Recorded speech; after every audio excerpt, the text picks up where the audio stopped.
So this is an extremely important symbol that's going to carry over into what we talk about next. This is the first degree Masonic tracing board, and I'm going to cover this from two angles, a positive connotation and a negative connotation. So here we see, first, there are directions. This is a map.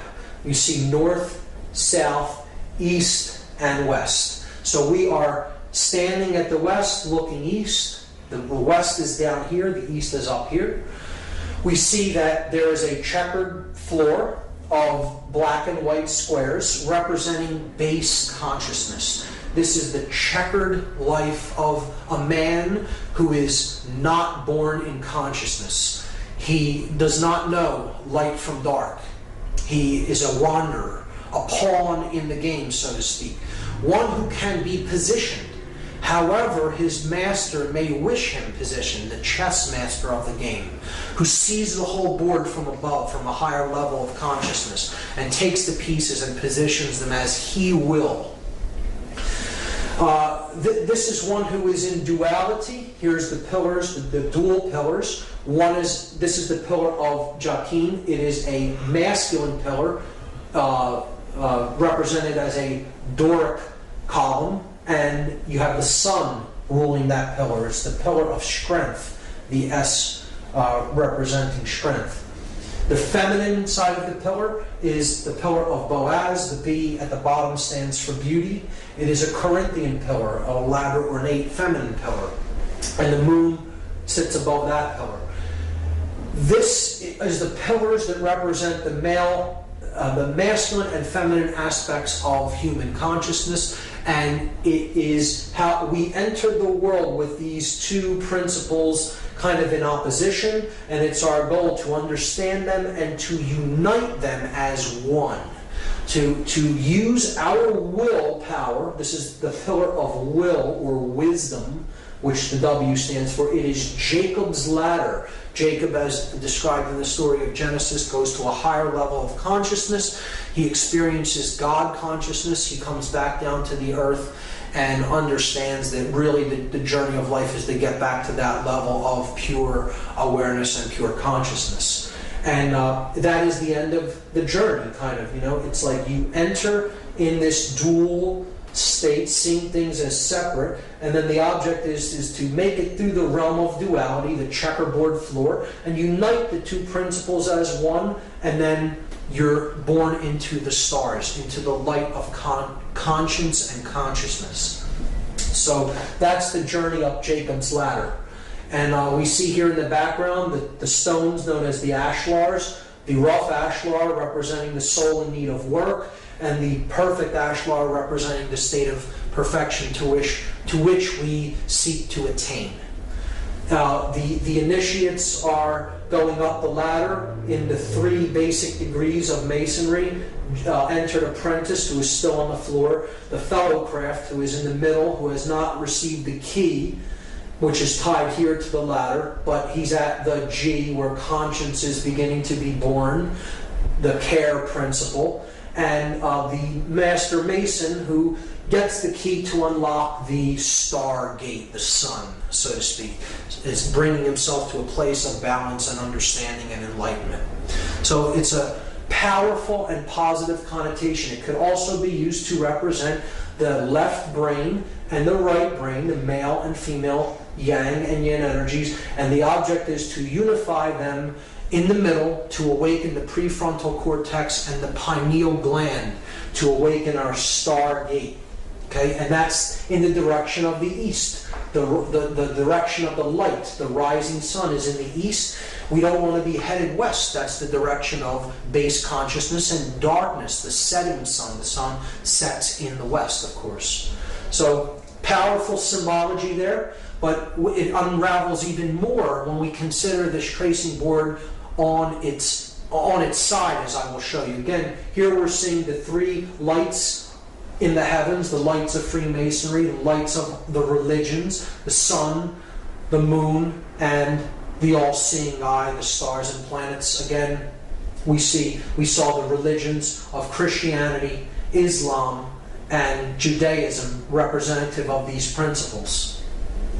and how they correlate to the three pillars of Freemasonry and global consciousness. Now, looking at the Freemasonic tracing board on its side opens up a whole nother level of what this symbolically represents.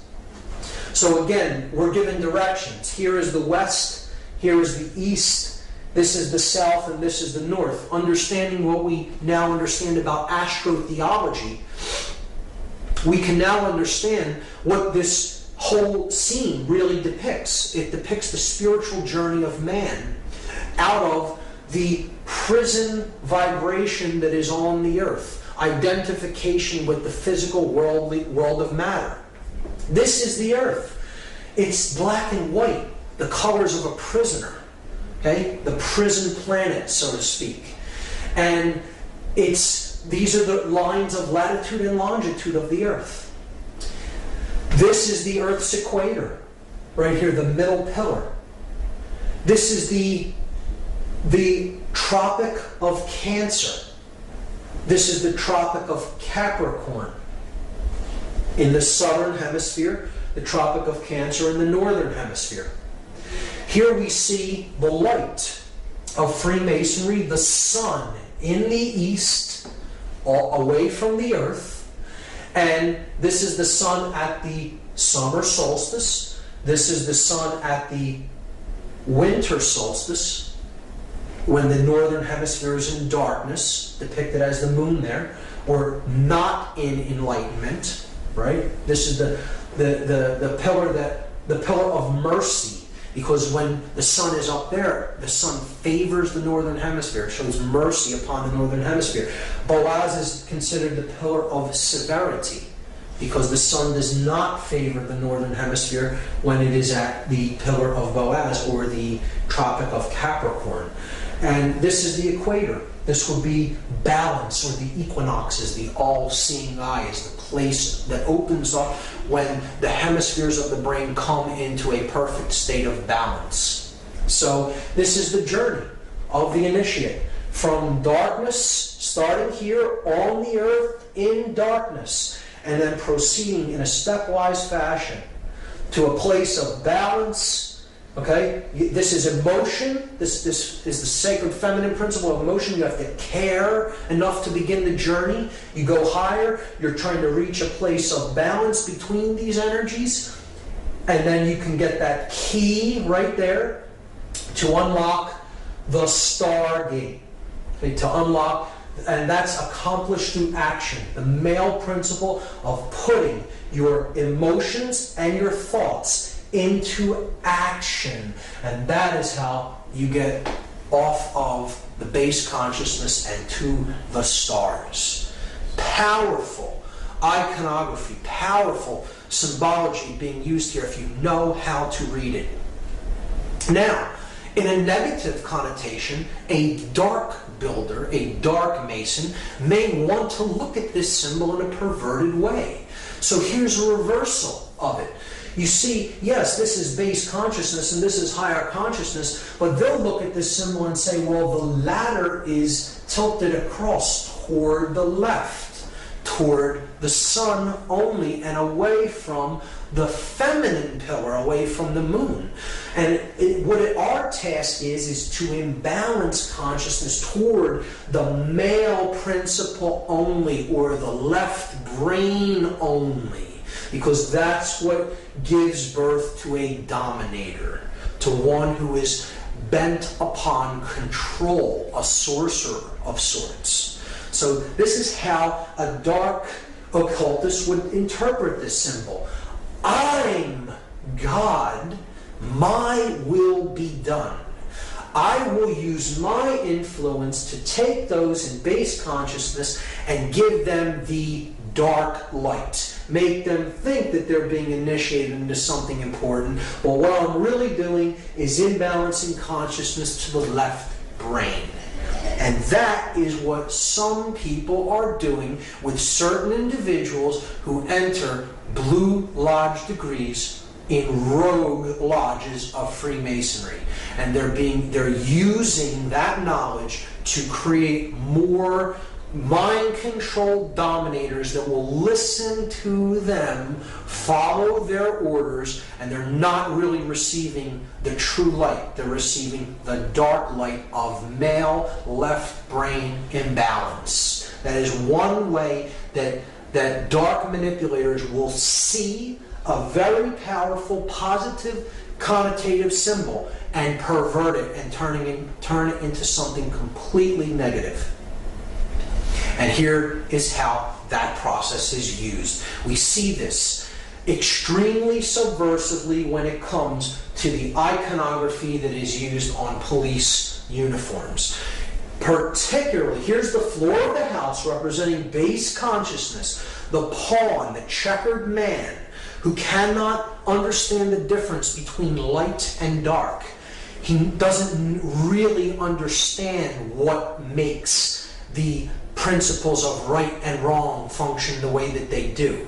Conscience isn't born in an individual that simply follows orders. Anyone of true conscience would always ask the question, why, before carrying out any action or order given to them by anyone. And we see this, if we look at the symbol of the Fraternal Order of Police having a Masonic third-degree handshake and the all-seeing eye of Freemasonry there, and the three other corners of the pentagram representing the three blue lodge degrees. We also see here the three pillars, and now they're in their proper orientation with the checkerboard floor in between them, with the dual pillars being here and the one pillar being unified at the top. And in that orientation, we see that it forms an inverted pentagram as opposed to a right side up one. Just as it is here in the Victoria Police's logo, clearly an inverted 5-pointed star, and it is placed along with the checkered floor right around the Temple of Solomon, and then directly on top of the prefrontal neocortex, the third eye. The inverted pentagram, which we already talked about as an extremely subversive symbol representing the destruction of spirit and the burial of spirit into the ground beneath the material world. And here we see the double square, another symbol of base consciousness representing the hypercube, which I'll get into, on the third eye on a English police's headdress. So, and there again, the checkerboard floor of the house wrapped around the Temple of Solomon. The temple, the sun and the moon, the left and the right brain. And that's what the symbol actually represents. The Masonic tracing board represents in Freemasonry the Temple of Solomon, the temple within man. It is a representation of the brain, the temple within man, the Temple of Solomon, the brain complex. So that is how it is used, and here is